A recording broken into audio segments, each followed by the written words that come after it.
Doctors मुझे होश में लाने के जतन कर रहे थे। दरवाजा खुलने की आवाज आई। कोई तेज कदमों से चलता मेरे पलंग के करीब आ गया। मैंने एक आंख की पलक जरा सी खोल कर देखा। ये वही जर्द रू उधेड़ उम्र डिप्लोमेट था। वो इस तरह की हालत में बोला, क्या हो गया है इसे डॉक्टर? तुम्हें इसे सेहतमंद हालत में लाने के बाद खुद बेहोश करके इसका हार्ट ट्रांसप्लांट करना होगा। तुम लोगों को ये नहीं भूलना चाहिए कि मैंने मौत के जजीरे के इंचार्ज समेत तुम लोगों को 1 लाख अमेरिकी डॉलर अदा किए हैं और मैं पार्लियामेंट का अहम रुकन भी हूँ। अगर मेरे साथ धोखा किया गया तो तुम्हारी खैर नहीं। एक डॉक्टर ने नर्म लहजे में कहा, सेनेटर जोसेफ प्लीज आप चलकर अपने कमरे में लेट जाएं। ऑपरेशन आधी रात के बाद अपने तयशुदा वक्त पर जरूर होगा। इसे अभी होश आ जाएगा। सेनेटर जोसेफ खामोशी से सर को झटकता हुआ बाहर निकल गया। मेरा दिल जोर जोर से धड़क रहा था। अगर आधी रात से पहले मैं यहाँ से फरार होने में कामयाब न हो सका तो सुबह मेरी कटी फटी दिल से खाली लाश चूने के गड्ढे में सड़ रही होगी। अब मैं होश में आ जाना चाहता था ताकि ये डॉक्टर मुतमईन होकर चले जाएं और मुझे यहाँ से फरार होने के बारे में सोचने का मौका मिल सके।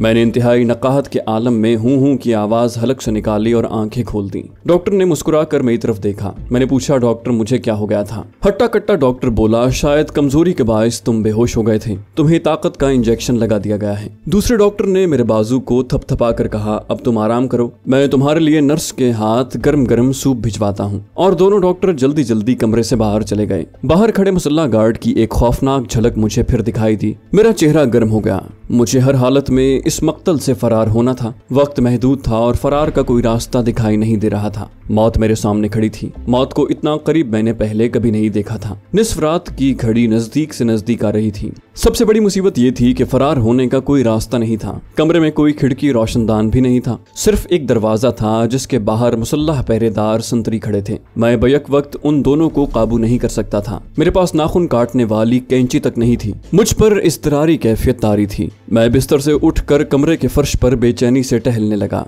दीवार को उंगली से बजाकर देखा। ये ठोस थी। एयर कंडीशनिंग वाला चौखटा फर्श से 10-12 फुट ऊंचा था। दूसरे वो छोटा था। मेरी हालत ऐसी थी कि मैं सर धड़ की बाजी लगाने पर तुला हुआ था और मैं कुछ भी कर सकता था। मौत अपने पंजे फैलाए इंतहाई घिनौनी और मकरू शक्ल में आहिस्ता आहिस्ता मेरी तरफ बढ़ती चली आ रही थी। ऐसी दहशतनाक मौत का मैंने अपने लिए कभी तसव्वुर भी नहीं किया था। राहदारी की खामोशी में इंसानी कदमों की चाप सुनाई दी। शायद कोई मेरे कमरे की तरफ आ रहा था। मैं जल्दी से बिस्तर पर नीम दराज हो गया और सर पलंग की रेलिंग से लगा दिया। मेरी आंखें दरवाजे पर लगी थी। दरवाजा खुला और एक कंपाउंडर किस्म का आदमी लंबा सफेद कोट और सर पर सफेद टोपी जमाए हाथ में दवाइयों वाली ट्रे उठाए अंदर दाखिल हुआ। बिजली की चमक के साथ एक ख्याल मेरे जहन में लहरा गया। यही शख्स मेरी जिंदगी की आखिरी उम्मीद था। अगर ये यहाँ से निकल गया तो फिर मुझे भयानक मौत से कोई नहीं बचा सकता। मेरी सारी ताकत जैसे सिमट कर मेरे हाथ के पंजों में आ गई। कमरे का दरवाजा ऐसा था कि खुलने के बाद अपने आप बंद हो जाता। उस कंपाउंडर के अंदर आते ही पीछे दरवाजा बंद हो गया था। उसने आते ही ट्रे साइड टेबल पर रखी और मुझे कमीज की आस्तीन ऊपर करने का इशारा किया। मैं उस वक्त एक मुकम्मल कमांडो के रूप में तब्दील हो चुका था। उस कंपाउंडर ने ट्रे में से सिरिंज उठाकर उसमें दवाई भरी और मुझे टीका लगाने के लिए आगे को झुका।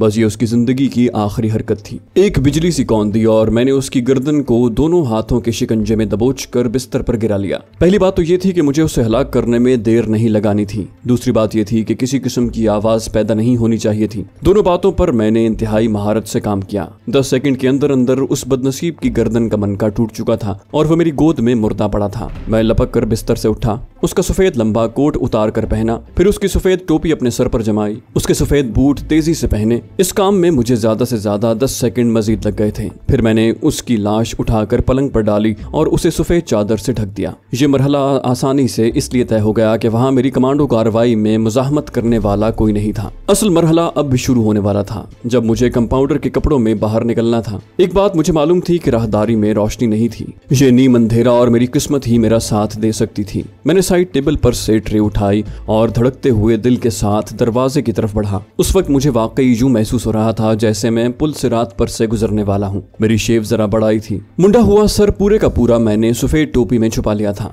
दरवाजे के पास पहुंचकर मैं एक लम्हे के लिए जैसे अपने आप रुक गया। दिल की तेज धड़कन को आहनी अज़्म से काम लेते हुए मामूल पर लाया और फिर खुदा का नाम लेकर दरवाजा खोलकर बाहर निकल गया। मैं जरा सा खांसता हुआ सर को नीचे किए हुए मुंह के आगे एक हाथ रखे तेज तेज मगर इंतहाई मोहतात कदमों से चलता मुसल्लाह पहरेदार के करीब से होकर गुजर गया। ये लम्हा कयामत का लम्हा था। उनके करीब से गुजरते हुए मुझे मुसल्लाह पहरेदारों के सांस की आवाज भी सुनाई दी। पीछे से किसी भी वक्त हॉल्ट की आवाज आ सकती थी और मुझे एकदम सरपट भागना था और फिर स्टेन गन की एक बाढ़ ने मेरे जिस्म को छलनी कर देना था। एक माहिर कमांडो होते हुए भी उस वक्त मेरे कदम खौफ के मारे एक एक मन भारी हो गए थे। राहदारी नीम तारीख थी। मुझे कुछ मालूम नहीं था कि मुझे कहाँ जाना है। सामने से वही डॉक्टर मुझे मिल सकता था, नर्स मिल सकती थी। अस्पताल की इमारत का दरवाजा कोई 20 कदम के फासले पर था। मुझे उसी दरवाजे से अंदर लाया गया था। ये 20 कदम मेरे लिए 20 मील की मुसाफत बन गए। यूं महसूस हुआ जैसे मैं न जाने कब से इस राहदारी में से गुजर रहा हूँ। दरवाजा आने का नाम नहीं ले रहा। मेरे कान सनसना रहे थे। पीछे से किसी वक्त हॉल्ट या स्टेन गन की तड़ातड़ सुनाई दे सकती थी। सामने से एक ठिगने कद की नर्स चली आ रही थी। ये मेरी नर्स नहीं थी, फिर भी वो मुझे पहचान सकती थी। मैंने गैर शौरी तौर पर खांसते हुए अपना चेहरा नीचे कर लिया। नर्स मेरे करीब से गुजर गई। शायद वो मैट्रन थी और रात के राउंड पर थी। मुझे यूं लगा जैसे मैं अपनी जगह पर पत्थर का बुत बना खड़ा हूँ और मेरी टांगें चल रही हैं। बाएं जानिब दरवाजा नजर आया। मैं उसकी तरफ घूम गया। चमकीले फर्श वाली लॉबी खाली थी। छत पर लगी ट्यूबलाइट के चौखटों में से सिर्फ 2 चौखटे रोशन थे। ख्याल आया कि मुझे अस्पताल से बाहर जाते किसी ने देख लिया तो वो जरूर आकर पूछेगा कि मैं बाहर कहाँ जा रहा हूँ। हजारहा किस्म के वसवसे दिल में पैदा हो रहे थे। अपने कमरे से लॉबी के दरवाजे तक आने में मुझे 7-8 सेकंड से ज्यादा नहीं लगे होंगे, लेकिन ये महसूस हो रहा था जैसे मैं सैकड़ों किलोमीटर की मुसाफत तय करके वहां तक पहुंचा हूं। मैं लॉबी में आकर एकदम दीवार की तरफ हो गया। पहरेदारों की फायरिंग से बचकर निकल आया था। मैं उनकी रेंज से बाहर था मगर इंतहाई खतरे के जोन से बाहर नहीं था। अस्पताल के पोर्च में एक बावर्दी पहरेदार हाथ में छोटा सा डंडा लिए टहल रहा था। मेरी तवज्जो अस्पताल की इमारत के पहलू में बाग की झाड़ियों की तरफ थी जहां अंधेरा था। कुछ फासले पर पार्किंग शेड में 3-4 गाड़ियां और एक एम्बुलेंस खड़ी थी। मैं बज़ाहिर बड़े सुकून के साथ कदम उठाता हुआ जिस तरफ झाड़ियां और अंधेरा था उस तरफ चल पड़ा। मैंने महसूस किया कि मुझे उतर जाते देखकर पहरेदार और उसकी नजरें मेरा ताकुब करने लगी। मैं अभी झाड़ियों के पास नहीं पहुंचा था कि पीछे से आवाज आई, मिस्टर जरा रुकना। ये जुमला जाहिर है उसने इब्रानी जबान में अदा किया था। मेरा खून एकदम जैसे जम कर रह गया। उसे भी ठिकाने लगाने का फैसला किया और उसकी तरफ चेहरा घुमाया। पहरेदार की छोटी छोटी स्याह मूछें थी और वो एक खूबसूरत नौजवान था जिसने पहरेदारों वाली नीली वर्दी पहन रखी थी। मेरे करीब आकर बोला, दोस्त मैं यहाँ नया नया आया हूँ। आज मेरी ड्यूटी का पहला दिन है। मैं यहाँ किसी को नहीं जानता। तो मुझे कोई ऐसी गोली ला दो जिसके खाने से मुझे नींद आ जाए। मैंने इत्मीनान का सांस भरा और कहा, मैं सामने एम्बुलेंस में ये फर्स्ट एड की दवाइयाँ रखा हूँ। वापस आकर तुम्हें गोलियां ला दूंगा। उसने बड़े अखलाक से मेरा शुक्रिया अदा किया और उस अस्पताल के बारे में पूछने लगा कि यहाँ तनख्वाह हफ्ते के बाद मिलती है या 15 दिन के बाद, और ये कि यहाँ कितनी नर्सें रात को ड्यूटी पर होती हैं। मैंने लॉबी की तरफ देखा। अभी तक मेरे फरार का राज फाश नहीं हुआ था, लेकिन ये बम किसी वक्त भी फट सकता था। मैंने पहरेदार से कहा, मैं वापस आकर तुम्हें सब कुछ बताता हूँ। मैं तेज तेज कदमों से एम्बुलेंस की तरफ चलने लगा। अब मुझे कम से कम पहरेदार की तरफ से इत्मीनान था कि ये मुझे एम्बुलेंस की तरफ जाते देखकर कुछ नहीं कहेगा। पार्किंग शेड में जाते ही मैं एम्बुलेंस की ओट में हो गया। मुझे अब जितनी जल्दी हो सके यहाँ से निकल जाना चाहिए था। मैं दुश्मन की तबाहकुन फायरिंग की जद में था। फायरिंग किसी वक्त भी शुरू होकर मेरा जिस्म छलनी कर सकती थी। मैंने ट्रे जमीन पर रख दी। एम्बुलेंस के दरवाजे को खोलने की कोशिश की। उसके सारे दरवाजे लॉक थे। करीब खड़ी एक कार का दरवाजा खींचा, वो भी लॉक था। गाड़ियों की ओट में झुककर मैंने तमाम गाड़ियों की जल्दी जल्दी चेकिंग की। किसी भी गाड़ी का दरवाजा खुला नहीं था। मैंने दौड़ लगाने का फैसला कर लिया। जल्दी से कंपाउंडर का सफेद कोट और सफेद टोपी उतार कर अंधेरे में एक तरफ फेंकी। अब मैं अस्पताल के धारीदार कमीज पाजामे में था और पाँव में फ्लैट बूट थे। मैं पार्किंग शेड के पीछे से होकर भागने ही लगा था कि एक मोटरसाइकिल की आवाज सुनाई दी। मैं वहीं गाड़ी के पीछे बैठ गया। एक आदमी मोटरसाइकिल पर नमूदार हुआ और उसने पार्किंग शेड में आकर मोटरसाइकिल खड़ी की और पीछे रखा थैला उठाकर अस्पताल की तरफ बढ़ा। मैंने देख लिया था कि उसने इंजन बंद करके ताला नहीं लगाया था। जब वो तेज तेज कदमों से लॉबी में से गुजर गया तो मैं लपक कर उसकी मोटरसाइकिल की तरफ गया। उस पर बैठा और उसे स्टार्ट करके फर्स्ट गियर में चला था। अस्पताल के पोर्च से गुजरकर तूफान मेल की तरह सड़क पर आ गया। अब मुझे पीछे देखने की कोई जरूरत नहीं थी। मैं उसी सड़क पर मोटरसाइकिल भगाए लिए जा रहा था जिस पर मैं अपने कस्साब डॉक्टर और मुसल्ला गार्ड्स की हिरासत में यहाँ लाया गया था। तीसरे गियर में लाकर मैंने फुल थ्रॉटल दे दिया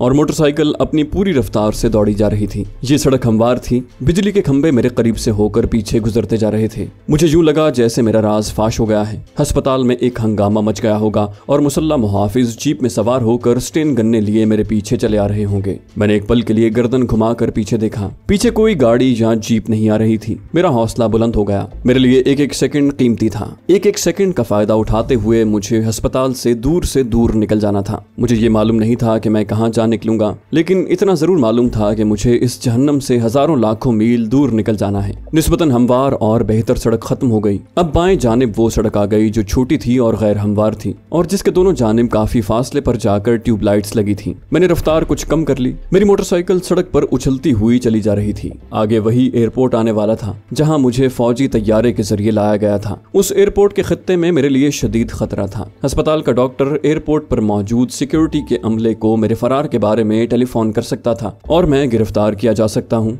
या फिर किसी भी तरफ से गोली का फायर आकर मुझे अबदी नींद सुला सकता है। मैं वहाँ अजनबी था। ना मुझे एयरपोर्ट के बारे में कुछ इल्म था, न मैं ये जानता था कि ये इलाका कहाँ से शुरू होकर कहाँ खत्म होता है। मुझे तो ये भी मालूम नहीं था कि आगे बस्ती किस जानिब है। रास्ते में डॉक्टर की ज़बानी सिर्फ इसी कदर पता चला कि ये जेरिको का इलाका है। जेरिको इसराइल की मशरकी बंदरगाह थी। मेरे लिए तो हर तरफ ही खतरा मंडला रहा था। ताहम किसी शहर में जाकर मेरे छुपने के इम्कानात ज्यादा रोशन थे। यहाँ मैं पकड़ा जा सकता था। मेरी दोनों जानिब वही संगलाख और सुनसान पहाड़ी टीलों का सिलसिला चल रहा था। रात के अंधेरे में ये टीले मुझे देव पैकर इफरीत मालूम हो रहे थे। आसमान पर सितारे चमक रहे थे। दूर मुझे छोटे से फौजी एयरपोर्ट की चंद एक रोशनियां नजर आने लगी। ये मेरे लिए शदीद खतरे का निशान था। मैंने अल्लाह का नाम लेकर मोटरसाइकिल को दाएं जानिब टीलों की तरफ मोड़ दिया। यहाँ जमीन हमवार नहीं थी। जगह जगह छोटे बड़े पत्थर बिखरे पड़े थे। जंगली झाड़ियां भी उगी हुई थी। मेरी मोटरसाइकिल उछल उछल कर चल रही थी। उसकी आवाज एयरपोर्ट की सिक्योरिटी को मेरी तरफ मुतवज्जे कर सकती थी और अगर उन्हें मेरे फरार का फोन आ गया था तो उससे मेरी निशानदही भी हो सकती थी। मैंने मोटरसाइकिल को रोक दिया। उसका इंजन बंद हुआ तो मुझे टीलों के कब्रिस्तानी सन्नाटे का एहसास हुआ। मैंने मोटरसाइकिल को एक जगह झाड़ियों के पीछे छुपा दिया। ना जाने मुझे क्यों ख्याल आया कि मोटरसाइकिल के पीछे जो छोटी सी डिग्गी लगी है उसे खोल कर देखना चाहिए। डिग्गी एक डिब्बे की तरह थी और कैरियर के पीछे लगी थी। वो मुकफ्फल थी। मैंने पत्थर की ज़रब से उसका ताला तोड़ डाला। झुककर गौर से अंदर देखा, फिर हाथ डाला तो अंदर से एक मोटरसाइकिल साफ करने वाला मैला कुचैला रुमाल, एक पेचकस, पाना, लोहे के तार का एक गुच्छा और एक चाकू निकला। ये चाकू आम साइज का था, जैसा कि घरों में सब्जी या तरकारी फल काटने के लिए होता है। सिर्फ यही एक चीज मेरे काम की थी। मैंने चाकू अपने कुर्ते की जेब में रखा, मोटरसाइकिल को वहीं छोड़ा और टीलों के दरमियान से होकर मगरिब की तरफ चलने लगा। मेरे पाँव में जो फ्लैट शूज थे वो चलने में मेरी बड़ी मदद कर रहे थे। ताहम अंधेरे रास्तों में बिखरे हुए पत्थरों पर बार बार पाँव फिसल जाते। कुछ दूर चलने के बाद मुझे सितारों की फीकी रोशनी में सिर्फ इतना नजर आने लगा कि मैं बड़े पत्थरों से बचकर गुजर सकता था। ये कौन सा इलाका है, कौन सी जगह है,